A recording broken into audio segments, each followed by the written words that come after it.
నమస్కారం. అద్వైత క్రియ కార్యక్రమానికి స్వాగతం. ప్రతి వ్యక్తి కూడా జీవితంలో ఉన్నత స్థానానికి రావాలంటే కృషితో పాటు అదృష్టం కూడా కావాలి. ఉన్నత స్థానానికి రాలేకపోయామని, లేదంటే అదృష్టం కలిసి రాలేదని, అన్నింటా అపజయాలు ఎదురవుతున్నాయని, విద్య లేనందువల్లే ఇన్ని బాధలు పడుతున్నామని, కుటుంబంలో సఖ్యత లేదని, ఇలా అనేక రకాల సమస్యలు ఎంతోమంది బాధపడుతుంటారు. ఎటువంటి సమస్యకైనా సరే మరి పరిష్కార మార్గం ఉంది. అద్వైత క్రియ ద్వారా ఎటువంటి సమస్యకైనా పరిష్కార మార్గం సాధ్యమే అంటున్నారు ప్రముఖ ఆధ్యాత్మికవేత్త, అద్వైత క్రియ వ్యవస్థాపకులు ఈకే గిరీష్ గారు. ఈకే గిరీష్ గారు లైవ్లో సిద్ధంగా ఉన్నారు. మీకున్నటువంటి సమస్యలు వివరించాలి, ఏమైనా డౌట్స్ ఉంటే తెలియచేయాలనుకుంటే స్క్రీన్ మీద డిస్ప్లే నెంబర్స్కి కాల్ చేసి వారితో నేరుగా మాట్లాడవచ్చు. నేరుగా కలుసుకుని మీ సమస్యలు వివరించాలి, లేదంటే మీరు వారి ఆధ్వర్యంలో నిర్వహించే క్లాసెస్లో పార్టిసిపేట్ చేయాలనుకుంటే స్క్రీన్ మీద డిస్ప్లే అవుతున్న ఆఫీస్ నెంబర్స్కి కాల్ చేసి సంప్రదించవచ్చు. నేరుగా కలిసేందుకు ముందుకు అపాయింట్మెంట్ తీసుకుని సంప్రదించండి. అలాగే వారి ఆధ్వర్యంలో నిర్వహించే క్లాసెస్కి సంబంధించిన వివరాలు ఈరోజు కార్యక్రమంలో వివరంగా చెప్పబోతున్నారు. కార్యక్రమం ఆసంతం కూడా ఆసక్తిగా చూస్తుండండి. నమస్కారం అండి. నమస్తే అండి. అద్వైత క్రియ కార్యక్రమానికి స్వాగతం అండి. గిరీష్ గారు, ఎటువంటి సమస్యకైనా సరే మనం సంకల్పించుకుంటే ఖచ్చితంగా పరిష్కార మార్గం పొందవచ్చు, దాని నుంచి బయటపడవచ్చు, అనుకున్న స్థితికి వెళ్ళొచ్చు అని మీరు అంటుంటారు కదా. మరి జీవితం అనేది ముందే లిఖించబడింది, మనకి విధిరాత ఉంది, తలరాత ఉందని పెద్దలు అంటూ ఉంటారు కదండి. అంటే జీవితం అంతా ముందే లిఖించబడి ఉన్నప్పుడు మనం మార్చుకోవడం మన చేతుల్లో ఉందా, సాధ్యమేనంటారా? డెఫినెట్లీ అండి. తల అంటే తలలో నుంచి రాయబడినటువంటి రాత. అంటే సింపుల్గా చెప్పాలి అని అంటే నువ్వు అనుకుంటే రాసుకోగలుగుతావు, నీ యొక్క ఆలోచనల నుంచే వచ్చిందనమాట. అయితే కాలానుగుణంగా ఎలా తయారైందంటే ఈ కర్మ సిద్ధాంతాన్ని ఒకరి నుంచి ఒకరికి చెప్పే మూమెంట్లో కన్ఫ్యూజన్స్ క్రియేట్ అయ్యాయి అనమాట. సింపుల్గా చెప్పాలి అని అంటే దేవుడు అంటే ఎలా ఉంటాడు అని అంటే అనంతమైన శక్తి స్వరూపం అనమాట. ఇందు గలవాడందు లేడని సందేహం వలదు, ఎందు వెతికిన అందందు గలడు ఆ జగన్నాథుడు అని చెప్తూ ఉంటారు. ఇలా చెప్తే ఒక పామరుడుగా ఉన్నటువంటి వ్యక్తికో లేకపోతే ఒక నార్మల్ మైండ్ సెట్ ఉన్న వాళ్ళకో అర్థం కాదు. సో వాళ్ళకి ఏం చెప్పాలి అని అంటే సత్ భావనలతో కూడుకున్నటువంటిది. అంటే నువ్వు మంచి చేస్తూ వచ్చావు అని అంటే నీకు మంచి జరుగుతుంది, దీనివల్ల దేవుడు నిన్ను బాగా లైక్ చేసి నీ జాతకం మరలా నీట్గా రాయడం జరుగుతుంది, నీ కర్మను నీట్గా రాయడం జరుగుతుంది అని చెప్పేసి అంటే వాళ్ళకి అర్థం కాదనమాట. ఇప్పుడు పిల్లలు ఉన్నారు అని అనుకోండి, బయటకు పోయామంటే బూచోడు పట్టుకుని వెళ్తాడు కాబట్టి ఇంట్లోనే కూర్చోని చెప్పేసి అంటాం. బూచోడు నిజంగా ఉంటాడా? లేడు, కానీ భయపెట్టాలి. సో సిమిలర్లీ ప్రతి ఒక్కరికి అర్థం కాదు.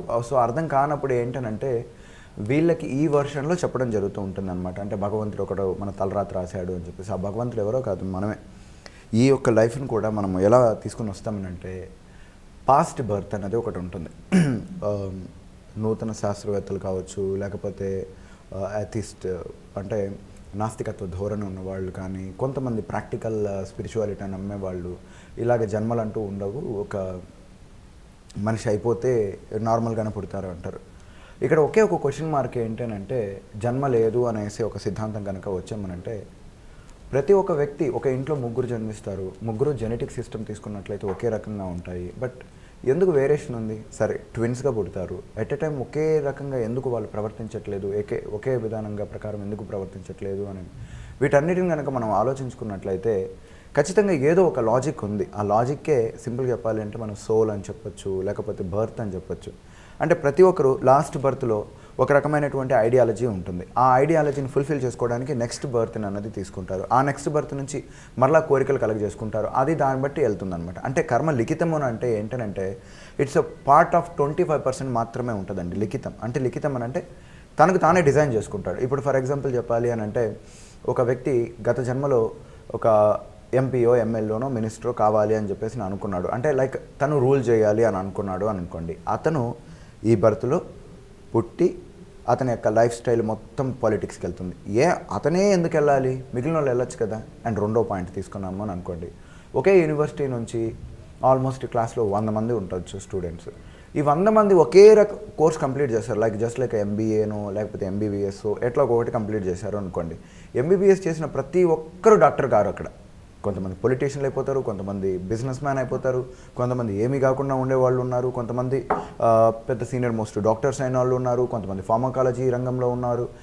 అందరూ డాక్టర్స్ ఒకే రకంగా వచ్చు కదా. అంటే చూస్ చేసుకునే విధానాన్ని బట్టి వాళ్ళ యొక్క ప్రీవియస్ యొక్క ఆలోచనల బేస్ మీద ఆధారపడుతూ ఉంటుంది. అంటే సింపుల్గా చెప్పాలి అని అంటే కర్మ లిఖితమా అంటే తన స్వలిఖితం, తన యొక్క కోరికల మేరకే నెక్స్ట్ బర్త్ అన్నది తీసుకొని ఆ బర్త్ ప్రకారమే తను డిజైన్ చేసుకుంటూ ఈ లైఫ్లో మళ్ళీ కొత్త కోరికలు తీసుకొని మరలా నెక్స్ట్ బర్త్లోకి వెళ్ళడం జరుగుతుంది. సింపుల్గా చెప్పాలి అని అంటే భగవద్గీతలో చాలా స్పష్టంగా భగవంతుడు చెప్పాడు, ఎవరి మీద నా కోపం కానీ ద్వేషం కానీ లేదు, ఎవరికి వారి యొక్క జీవితాన్ని నిర్మితం చేసుకునే శక్తి ఉంటుంది. ఎట్టివాడు అయినను నా మాయను అతిక్రమించడం దుస్సాధ్యము, కానీ నన్ను శరణు వచ్చిన వాడికి నా మాయను అతిక్రమించడం సులభ సాధ్యము. నన్ను అని అంటే ఈ మాయ అన్నది ఏంటంటే మనమే తయారు చేసుకున్నటువంటి ప్రపంచం అనమాట. మనం ఏమనుకుంటామంటే మనది ఒక థర్డ్ పార్టీ, ఒక సెకండరీ పర్సన్స్, వీటి మీద మనం ఆధారపడి ఉన్నాము అని చెప్పేసి మ్యాక్సిమం మనం అనుకుంటూ ఉంటాం. లైక్ 9 ప్లానెటరీస్, లేకపోతే బ్రహ్మనో, లేకపోతే ఇంకా ఏదో ఒక అద్భుతమైనటువంటి శక్తి తనని తయారు చేసి భూమి మీదకి పంపించిందని అనుకుంటారు. ఇక ఇలా జరుగుతూ ఉంటుంది. బట్ వాస్తవానికి చెప్పాలి అని అంటే every particle or every sector is energy. Energy తనకు తను వేరే రూపంలో బదిలీ అవుతూ ఉంటుంది. మనిషి చిరిగిన వస్త్రములు వదిలి నూతన వస్త్రములు ఏ విధంగా ధరించుచున్నాడో అదేవిధంగా ఆత్మ ఒక శరీరమును వదిలి ఇంకొక శరీరము పొందుతుంది. ఈ శరీరం ఎందుకు పొందుతూ ఉంది అని అంటే తన కోరికలు నెరవేర్చుకోవడం కోసమే అనమాట. ఈ రోజు నా యొక్క జీవితము అనేక జన్మల కోరికల ఫలితము కాబట్టి కోరికలు దుఃఖానికి మూలం అవుతున్నాయన్నది గౌతమ్ బుద్ధుడు కూడా తన యొక్క ఆత్మ జ్ఞానం కలిగిన తర్వాత తెలియజేశాడు అనమాట. అంటే ఈరోజు మనం ఉన్న స్థితి గత జన్మల యొక్క ఆలోచనల ఫలితం అనమాట, గత జన్మల యొక్క కోరికల ఫలితం. సో సింపుల్గా చెప్పాలి అని అంటే అక్కడ ఎవరో మనల్ని కంట్రోల్ చేయట్లేదు, మనల్ని మనమే కంట్రోల్ చేసుకుంటున్నాం. మన యొక్క క్రియేషన్కి వీటన్నిటికీ కూడా మనమే బాధ్యులం అవుతున్నాం అనమాట. ఓ మనిషి నువ్వు ఏమనుకుంటే అది అవుతావు, బలంగా సంకల్పించు. ఆ సంకల్పించడం అన్నది ఏంటి అని అంటే ఇక్కడ పెద్ద క్వశ్చన్ మార్క్ అవుతుంది. ఎలా సంకల్పించాలి ఏంటి అనేది దీనికి చెప్పడం జరుగుతుంది అనమాట. అంటే మనస్సుని ఎటువంటి వాడు అయినాను తన యొక్క ఆధీనంలోకి తెచ్చుకున్నట్టు దుస్సాధ్యము, కానీ అభ్యాస వైరాగ్యముల ద్వారా దాన్ని నిరోధించవచ్చును అన్నాడు.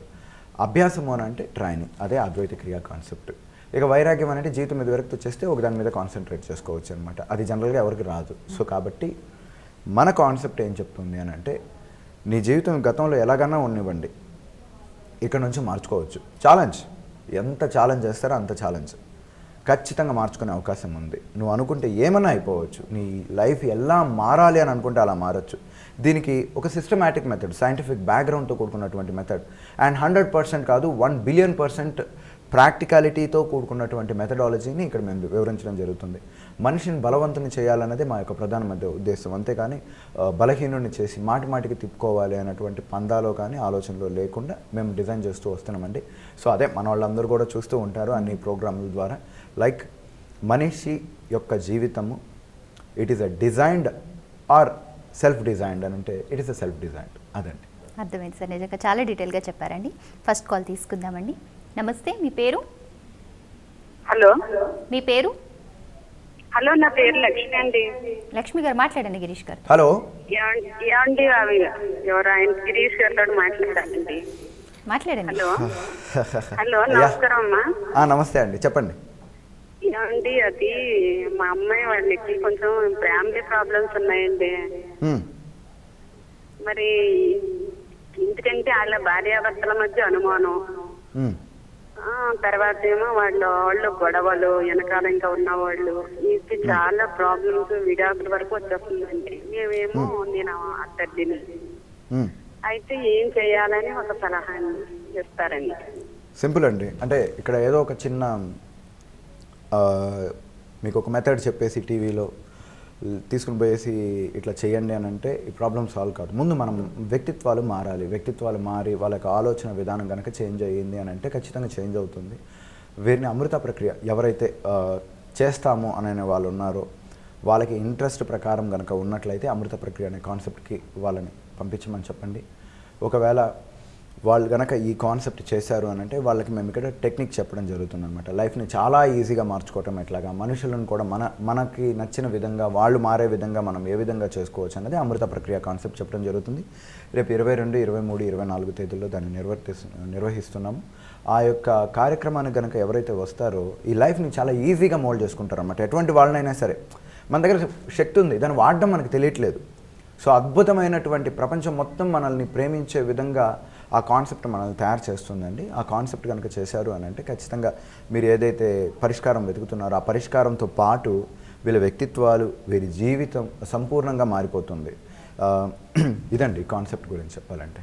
ఓకే అండి, ఇప్పుడు కాలర్తో మాట్లాడుతూ అమృత ప్రక్రియ గురించి చెప్పారు కదా సార్, మరి బ్యాచెస్కి సంబంధించి పూర్తి వివరాలు చెప్తారు? అదే అండి, రేపు 22, 23, 24 తేదీల్లో అమృత ప్రక్రియ కాన్సెప్ట్ స్టార్ట్ చేస్తున్నాము. వీక్షకులకి ఒక చిన్న గమనిక, నిజంగా ఇంట్రెస్ట్ ఉన్నట్లయితేనే దయచేసి రండి. ఏదో టీవీలో ప్రోగ్రామ్ వచ్చింది కదా అని చెప్పేసి 10 మందితో కంపారిటివ్ చేయాల్సిన కాన్సెప్ట్ అయితే ఇది కాదు. అది మీ అదృష్టమో, సింపుల్గా చెప్పాలంటే నా దురదృష్టమో తెలియదు, కానీ ఈ సెక్టర్ దగ్గరకు వచ్చి కూర్చున్నాను నేను. కాబట్టి ఏంటనంటే ఈ కాన్సెప్ట్ మిగిలిన కాన్సెప్ట్లతో దేనితో కూడా కంపేర్ చేయదగ్గది కాదు. ఇది చాలా డిఫరెంట్ అనమాట. దీనికి చాలా వాల్యూ ఉంది. నేను ఏదో బిజినెస్ సిస్టంలోనో లేకపోతే మీరందరూ వచ్చేసేయండి అని చెప్పేసి నేను పెట్టేది కాదు. మీరు మీ వాళ్ళకి ఎవరైనా రెఫరెన్స్ చేస్తూ ఉన్నారు, లేకపోతే ఎవరైనా చేంజ్ చేయాలి అని అనుకుంటే ముందు వాళ్ళకి ఇష్టమా లేదా, వాళ్ళు నిజంగా మారాలనుకుంటున్నారా అన్నట్లయితేనే పంపించండి. ఏదో ఫ్యామిలీ మెంబర్స్ ఫోర్స్ మీదో లేకపోతే ఇంకేదో చేయాలనే ఒక ఉద్దేశంతో వస్తే వాళ్ళకు వచ్చే రిజల్ట్ చేంజ్ అవుతారు, అవ్వకుండా పోయేదంటూ ఛాన్సే లేదు. బట్ నిజంగా ఇంట్రెస్ట్తో కనుక వచ్చారు అని అనుకోండి, ఇది ఒక అద్భుతమైనటువంటి వజ్రాయుధం లాంటిది అనమాట. వాళ్ళకి ఇంకా తిరుగులేదు. వాళ్ళని ఈ భూ ప్రపంచంలో వాళ్ళని మించిన వాళ్ళు ఎవరు ఉండరు. వాళ్ళ యొక్క లైఫ్ మొత్తం చేంజ్ అయిపోతుంది. నిజమైనటువంటి అద్భుతమైన లైఫ్ని పొందుతారు. ఏదో చెయ్యాలి లేకుంటే నేను పరీక్షించాలి, ఈ కాన్సెప్ట్ ఏంటో అన్నీ చూసేసాను కదా, ఇదొకటి కూడా చూద్దాము అని అనుకున్నట్లయితే దయచేసి రామాకండి. సో నేను అదే ప్రత్యేకంగా చెప్తున్నాను, దయచేసి రావద్దు. మీ టైం వేస్ట్. మీ టైం కంటే నా టైం ఇంకా చాలా ఇంపార్టెంట్. సో కాబట్టి ఇటువంటి క్యాండిడేట్లు ఏంటంటే ఇంట్రెస్ట్ లేకుండా ఏదో నామక వాస్తే వచ్చి ఏం చెప్తున్నారు, ఏం చేస్తున్నారు అని చెప్పి తెలియజేసుకోవాలనుకునే ఉద్దేశంతో కనుక వచ్చే పని అయితే మ్యాక్సిమం ఎవరికి రావద్దని చెప్పి చెప్తున్నాను. నేను నా లైఫ్ చేంజ్ చేసుకోవాలనుకుంటున్నాను, నా జీవితం ఇలా ఉండకూడదు, నేను ఇంకా తిరిగి చూడను అనేటువంటి మైండ్ సెట్ నాకు ఇదే కావాలి అనుకున్న వాళ్ళైతే కనుక వచ్చారు అని అంటే మీ జీవితంలో ఇంకెవ్వరిని కూడా అప్రోచ్ కాని విధంగా, మీ జీవితంలో మీరే ఒక గొప్ప స్థితికి వెళ్ళిపోయే విధంగా తీసుకుని వెళ్ళే బాధ్యత మాత్రం నాది. సో దానికి బిఫోర్ ఏదో ప్రయత్నం చేద్దాం, ఒకటే అన్నీ అయిపోయాయి కాబట్టి ఇది కూడా ఒక లాస్ట్, ఇది కూడా అయిపోతే ఇంకేదైనా కొత్తగా వచ్చి చేద్దామని అనుకుంటే మాత్రం లేదు. నా కాన్సెప్ట్కి వచ్చే వాళ్ళు ఆఖరి కన్సల్టేషన్ అవుతుంది, ఇక ఎవరి దగ్గరికి వెళ్ళరు వాళ్ళు. అంత రూఢీగా అంత కాన్ఫిడెంట్గా చెప్తున్నాం మేము. సో కాబట్టి ఇట్స్ కైండ్ ఆఫ్ రిక్వెస్ట్ అండి ప్రతి ఒక్కరికి. నిజంగా ఇంట్రెస్ట్ వాళ్ళకి చెప్పి, ఒకవేళ పాపం వాళ్ళు ఎవరైనా తెలియలేదు అని అనుకోండి, వాళ్ళని ఒక్కసారిగా యూట్యూబ్లో మన వీడియోస్ ఉన్నాయి, వాటిని ఒకసారి చూడమని చెప్పండి. ఇఫ్ సీరియస్లీ విల్లింగ్గా ఇంట్రెస్ట్ ఉన్నట్లయితే వాళ్ళనే పంపించండి. అదండి. ఓకే అండి. మరి విన్నారు కదా, మరి వారి ఆధ్వర్యంలో నిర్వహించే క్లాసెస్ కొంచెం వివరంగా తెలియజేస్తారు కదా. మరి మీరు కూడా క్లాసెస్లో పార్టిసిపేట్ చేయాలనుకుంటే స్క్రీన్ మీద డిస్ప్లే నెంబర్స్కి కాల్ చేసి మరి వివరాలు తెలుసుకోవచ్చు, నేరుగా వెళ్ళి సంప్రదించవచ్చు. అలాగే మరి గిరీష్ గారు చెప్పిన విధంగా ఎవరైతే నిజంగా సమస్యలతో బాధపడుతున్నారో, వారి జీవితాన్ని చక్కగా వారు అనుకున్న విధంగా ఏర్పరచుకోవాలనుకుంటున్నారో అటువంటి వారందరూ కూడా ఈ అవకాశాన్ని సద్వినియోగపరచుకోండి. ఒక కాల్ తీసుకుందాం సార్. నమస్కారం, మీ పేరు? మేడం మంజుళ అని, మైసూర్ కర్ణాటక నుంచి మేడం. మాట్లాడండి గిరీష్ గారు. హలో సార్, నమస్కారం సార్. నమస్తే అండి, చెప్పండి సార్. నేను మిమ్మల్ని నా తమ్ముడు అనుకున్నాను సార్. ఓకే, చెప్పండి. Thank you sir. మీ ప్రోగ్రామ్ అన్ని చూసాను, మీ దేవిని కూడా చూసాను. I'm very happy with that. You are done very hard work అని అనుకున్నాను. ఆ ఎఫర్ట్స్ అంతా మీ నోట్లో వస్తుంది. I'm very grateful for that. ఇంకా మీ మొదటి ఇంకా ప్రోగ్రామ్ వస్తుండే కదా సార్, అది డైలీ వాళ్ళు ఇచ్చేస్తారా అడగాలి సార్, భక్తి టీవీలో స్టార్టింగ్ ఇంకా. ఐ డోంట్ గెట్ యు అండి, నాకు అర్థం కాలేదు. స్టార్టింగ్ లో ఉన్న ప్రోగ్రామ్స్ మళ్ళీ చూసే అవకాశం ఉంటుందా? యా మీకు ఇంకొక వన్ మంత్ అయిపోతే యూట్యూబ్లో మీకు అవన్నీ వస్తాయండి. So you can see it through YouTube channel ద్వారా కూడా మేము మీకు ప్రొవైడ్ చేస్తాము. సో మరలా ఈ ప్రోగ్రామ్ మళ్ళీ వస్తే ఏంటంటే కన్ఫ్యూజన్ వస్తుంది. మరలా నేను ఇంకా నుంచి ఆల్మోస్ట్ ఈ మంత్ ఎండ్ వరకు రెగ్యులర్గా ఉంటుంది. ఇవి మండే టు సండే వరకు ప్రోగ్రామ్స్ కండక్ట్ చేస్తాము. If it is very necessary and నవంబర్లో కూడా కండక్ట్ చేస్తాను 7 days ప్రోగ్రామ్ కింద. సో ఇక నుంచి అద్వైత క్రియ ప్రతి ఒక్కరికి అప్రోచ్ అయ్యే విధంగా కూడా ప్లాన్ చేస్తున్నాము. ఏమన్నా అంటే ఆంధ్ర సైడ్ అంటే ఆంధ్రప్రదేశ్ సైడ్ ఏమన్నా ప్లానింగ్ ఉందా అని అంటే చెప్తాను కూడా. నిన్నే సీరియస్గా డిస్కషన్ చేయడం జరిగింది. మా స్టూడెంట్స్ కూడా చాలా వరకు they are very much interested to spread చేద్దామండి, మీరు రండి అని చెప్పి అడుగుతూ ఉన్నారు. నేను ఒక్కసారి ఆలోచిస్తున్నాను. యాజ్ సూన్ యాజ్ పాసిబుల్ ఏ ఏరియాలకు వస్తాను అన్నది కూడా చెప్తాను. తొందరలో కర్ణాటక కూడా వచ్చేది ఉంది, వస్తున్నాను. అంటే బెంగళూరు సిటీకి వస్తాను. బెంగళూరు సిటీలో కూడా చేయడం జరుగుతుంది. అండ్ కొంచెం మెట్రోపాలిటన్ సిటీస్ గురించి కూడా ఎక్కువగా ప్లాన్ చేస్తున్నాను. And like B towns like Vizag, Vijayawada కూడా భవిష్యత్తులో అంటే అట్లీస్ట్ ఇయర్లీ వన్స్ అన్నా నేను ఏమన్నా చేద్దాము అనేసి మా వాళ్ళందరూ స్పెషల్ రిక్వెస్ట్ చేయడం జరిగింది. ఐఎమ్ జస్ట్ ప్లానింగ్, ఎందుకంటే మీ అందరికీ తెలియచేయాలి కాబట్టి చెప్తున్నాను నేను. ఈ ప్రోగ్రామ్స్ మీరు కనుక చూడాలి అని అనుకున్నట్లయితే యూట్యూబ్ ద్వారా చూడొచ్చండి. ఇది ఇంకొక 4 or 5 daysలో అది మీకు ఏర్పాటు చేస్తాం, మేము యూట్యూబ్లో పెడతాము. సో ASRCE లేదా అద్వైత క్రియ అని కనుక మీరు టైప్ చేసినట్లయితే మీకు అది కనబడుతుంది. అలాగే మా వెబ్సైట్ ద్వారా కూడా చూడొచ్చు, asrce.org. A for America, S for Singapore, R for Russia, E for England and ASRCE centre for C for Canada అండి. లేక Advaita spiritual recharge centre for excellence అని కనుక మనం అబ్రివేషన్ లెవెల్లో తీసుకుంటే asrce.org లేదా అద్వైత క్రియా ఇన్ఫో అని కనుక మీరు టైప్ చేసిన మీకు వెబ్సైట్ ద్వారా ఇన్ఫర్మేషన్స్ అన్నీ లభిస్తాయి. మా క్రియలు ఏంటి, మా ప్రోగ్రామ్స్ ఏంటి, ఈచ్ అండ్ ఎవ్రీథింగ్ కూడా మీకు తెలుస్తుంది. అదే. ఓకే, నెక్స్ట్ కాల్ తీసుకుందామండి. నమస్కారం, మీ పేరు? హలో, మీ పేరు? హలో, మీ పేరు చెప్పండి. శ్రీనివాస్ అండి. ఓకే, మాట్లాడండి గిరీష్ గారితో. హలో. హలో.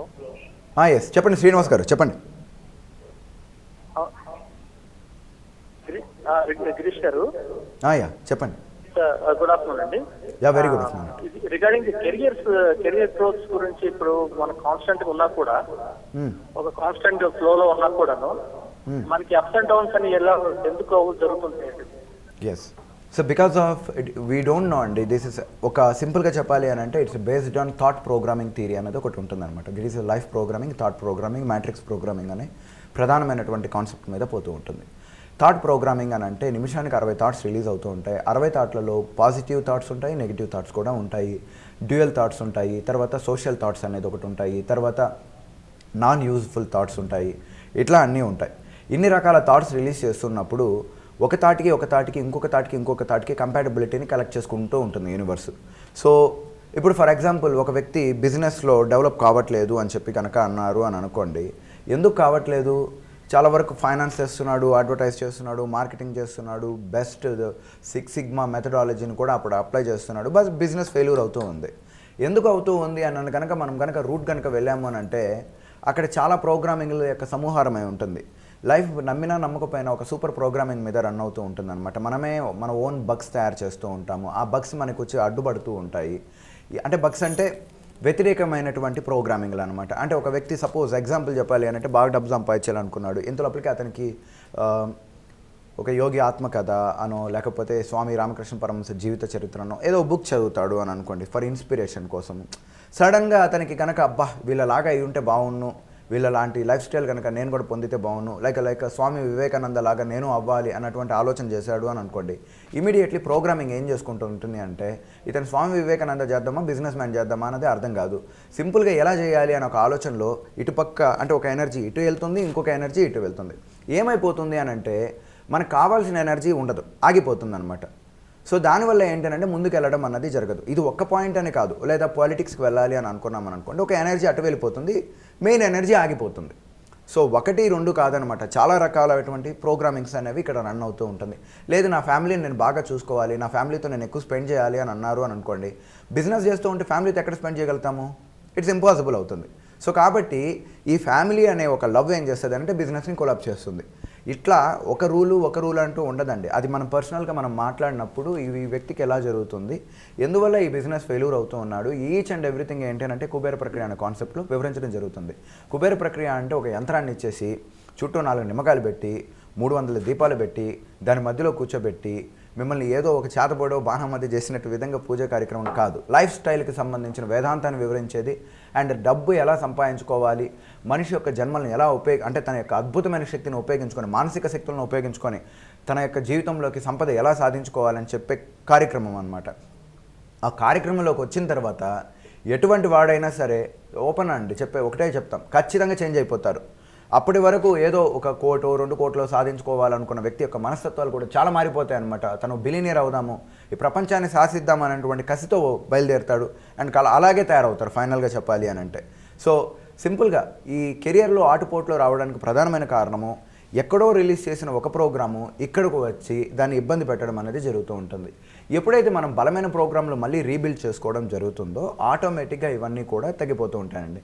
లైఫ్ చాలా సెన్సిటివ్గా ఉండే సబ్జెక్ట్ అండి. ఇది చిన్న మాట మీద కూడా జీవితం ఆగిపోయేదానికి అవకాశాలు ఉంటాయి. చిన్న వర్డ్స్ కూడా చాలా ఇబ్బందిని కలుగజేస్తూ ఉంటాయి. మీరు గతంలో ఉన్నటువంటి నా ప్రీవియస్ వీడియోలు కనుక మళ్ళీ ఒక్కసారి కనుక చూస్తూ వచ్చారు అని అంటే హోప్ సో నేను ఇప్పుడు ఏం చెప్పాను అన్నది మీకు బాగా అర్థమవుతుందండి. That's it. Okay sir, next call తీసుకుందామండి. నమస్కారం, మీ పేరు? నా పేరు రాధా అండి. ఏ ఊరు నుంచి కాల్ చేస్తున్నారు? అత్తిలి నుంచి కాల్ చేస్తాను. కొంచెం యాక్టివ్గా మాట్లాడండి. గిరీష్ గారితో మాట్లాడండి. హలో. హలో, నమస్తే సార్. నమస్తే అండి. మేము అత్తిలి నుంచి కాల్ చేస్తున్నానండి. అదే అండి, మీరు ఇంత నీరసంగా మాట్లాడితే నాకు కూడా నీరసం వచ్చేస్తామండి ఇక్కడ. కొంచెం గట్టిగా మా వారి గురించి తెలుసుకుందామని కాల్ చేశానండి. చెప్పండి. మా వారు నన్ను అర్థం చేసుకోవట్లేదండి. బాధపడకండి, సమస్య ఏంటో చెప్పండి. హలో, చెప్పండి. అది మా వారు నన్ను ఎందుకనో అర్థం చేసుకోవట్లేదండి ఏ విషయంలో కూడా. దాని గురించి అడుగుదాం. చెప్తాను. ఇప్పుడు అర్థం చేసుకోవాలి అని చెప్పేసి అంటున్నారు. మిమ్మల్ని మీరు ఎప్పుడైనా అర్థం చేసుకున్నారా? దేనికోసం ఎంత బాధపడాలి? ఎవరి కోసం ఎంత బాధపడాలి? మిమ్మల్ని ఎందుకు మీరు తక్కువ చేసుకుంటున్నారు? ఆ వాయిస్లోనే చెప్పేస్తూ ఉందన్నమాట, మీరు చాలా బాధలో ఉన్నారు అని చెప్పేసి. ఎందుకు ఆ బాధపడాలి? మిమ్మల్ని మీరు ఎప్పుడైనా కంప్లీట్గా మీ యొక్క శక్తియుక్తులను అర్థం చేసుకున్నారా? మిమ్మల్ని మీరే అర్థం చేసుకోలేకపోతే మిగిలిన వాళ్ళు, మీ యొక్క లైఫ్ పార్ట్నర్ మిమ్మల్ని ఎందుకు అర్థం చేసుకోవాలి? ఆ ఒక్క క్వశ్చన్ మార్క్ వేసుకొని దానికి ఆన్సర్ వెతకండి, మీకు ఆటోమేటిక్ దొరుకుతుంది. అప్పుడు కూడా దొరకలేదు అని అంటే అమృత ప్రక్రియ క్లాసుకి రండి. మిమ్మల్ని ఎలా ప్రేమిస్తారో ఆ తర్వాత మీకే అర్థమవుతుంది. అంటే ఏం చెప్తుంది ఇక్కడ అంటే, మిమ్మల్ని మీరు అర్థం చేసుకోవాలి, మీ లైఫ్ని మీరు అర్థం చేసుకోవాలి. ఎందుకు బలహీనంగా ఉండాలి?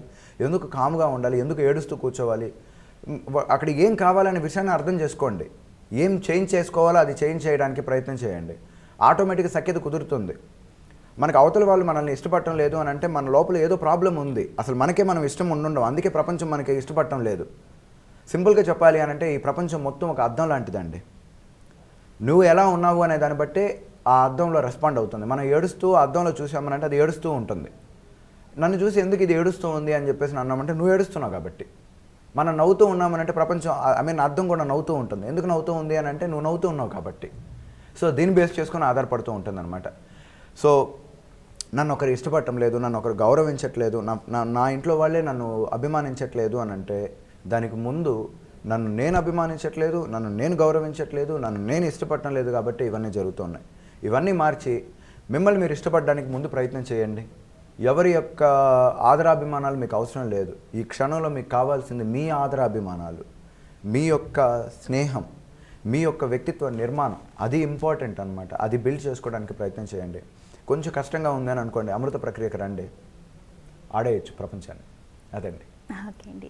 మీరు ఎప్పుడు ఏ క్లాసెస్ ప్రారంభించినా ఓల్డ్ స్టూడెంట్కి ఎక్కువ ఇంపార్టెన్స్ ఇస్తూ ఉంటారు కదండి. వాళ్ళకి కూడా ఆ క్లాసెస్లో పార్టిసిపేట్ ఛాన్స్ ఇస్తూ ఉంటారు. మరి ఇప్పుడు రాబోయే కార్యక్రమంలో కూడా మరి ఎక్కువ మంది వాళ్ళే వస్తే అసలు ఎంతమందికి వచ్చే అవకాశం ఉందో చెప్పండి. అట్లని కాదండి, అంటే దానికి తగ్గట్టు ప్లాన్ చేసుకుంటూ వస్తాం. సో ఇంతకుముందు వీఆర్ కండక్టింగ్ ఎట్ మా రెసిడెన్సీ దగ్గర ఒక పెద్ద హాల్లో పెడుతూ ఉండేవాళ్ళం. ఇప్పుడు దాన్ని కంప్లీట్ 5 స్టార్ హోటల్స్లో పెద్ద బాంకెట్ హాల్స్ తీసుకునేసి వాటిలో కండక్ట్ చేస్తున్నాము. ఒక 10,000 మంది వస్తారా? చెప్తాను, నో ప్రాబ్లం. సో రావాలి కానీ చెప్పే సత్తా మాత్రం నా దగ్గర కావాల్సి ఉంది. 1,00,000 మంది 1,00,00,000 మంది కూడా చెప్పేస్తాను నేను, అంత కెపాసిటీ ఉంది. సో ప్రాబ్లం ఏమీ లేదు. ఎంతమంది అయినా సరే ముందుగా రిజిస్టర్ చేసుకోవాలండి. రిజిస్టర్ చేసుకునేసారు అని అంటే ఉంటుంది. అలాగని చెప్పి వరల్డ్ స్టూడెంట్లకి ప్రాముఖ్యత లేకుండా ఉండదండి. ఎందుకంటే వాళ్ళ వల్లే ఈరోజు ఈ కార్యక్రమం చేయగలుగుతున్నాను అని అంటే బికాస్ ఆఫ్ వాళ్ళ సపోర్ట్, వాళ్ళు ఇచ్చినటువంటి ఆదరాభిమానులు, ప్రేమ వల్లే ఇదంతా జరుగుతూ ఉంటుంది నాకు. సో కాబట్టి ఎట్టి పరిస్థితుల్లో వాళ్ళని ఆపను. కొత్త వాళ్ళు కూడా రేపు పాత వాళ్ళు అయిపోతారండి ఒక్కరోజు అయిపోవడంతో. సో వాళ్ళకు కూడా మళ్ళీ ప్రియారిటీ అనేది ఒకటి ఉంటుంది. We feel like it's our family. So కొత్త వాళ్ళందరూ జాయిన్ అయిన వాళ్ళందరూ మా ఫ్యామిలీ మెంబర్స్ అనమాట. ముందు అయింది అంటే మొదటి ఒక్కరోజు కలిసినంత వరకు మాత్రమే ఉంటుంది. ఒకరోజు అయిపోవడంతోనే వాళ్ళు మళ్ళీ ఫ్యామిలీ మెంబర్స్ అయిపోతారు. అంత బ్రహ్మాండంగా తయారవుతుంది. సో వీళ్ళకే ఎక్కువ ఇంపార్టెన్స్ ఇస్తామా, వీళ్ళకి ఇవ్వమా అని అంటే అట్లనే ఏం లేదండి. అందరికీ ఒకే రకమైనటువంటి ఇంపార్టెన్స్, కొంచెం ఎక్కువ అనమాట పాత వాళ్ళకి. ఎందుకంటే ఆల్రెడీ పరిచయం ఉంటుంది, సో రెగ్యులర్గా ర్యాపో ఉంటుంది కాబట్టి కొంచెం ఈజీగా ఉంటుంది అనమాట. అదండి. ఓకే అండి. మరి విన్నారు కదా, అతి త్వరలో నిర్వహించబోయే మరి క్లాసెస్లో మరి మీరు కూడా పార్టిసిపేట్ చేయాలనుకుంటే స్క్రీన్ మీద డిస్ప్లే అవుతున్న ఆఫీస్ నెంబర్స్కి కాల్ చేసి వివరాలు నమోదు చేసుకోండి. నేరుగా వెళ్ళి సంప్రదించవచ్చు. మరిన్ని వివరాలకు స్క్రీన్ మీద డిస్ప్లే అవుతున్న ఆఫీస్ నెంబర్స్కి కాల్ చేసి సంప్రదించండి. గిరీష్ గారు మరి ఈరోజు కాలర్స్ ఎంతోమందికి వారి సమస్యలు తగిన సలహాలు సూచనలు మీరు అందించారు. అలాగే మరి ఎన్నో చక్కటి విషయాలు కూడా ఈరోజు కార్యక్రమంలో చర్చించుకున్నాం. చాలా సంతోషం అండి. ధన్యవాదాలు. నమస్తే అండి. ఇది నాటి అద్వైత క్రియా కార్యక్రమం. మరొక కార్యక్రమంలో మళ్ళీ కలుద్దాం. అంతవరకు సెలవు. నమస్కారం.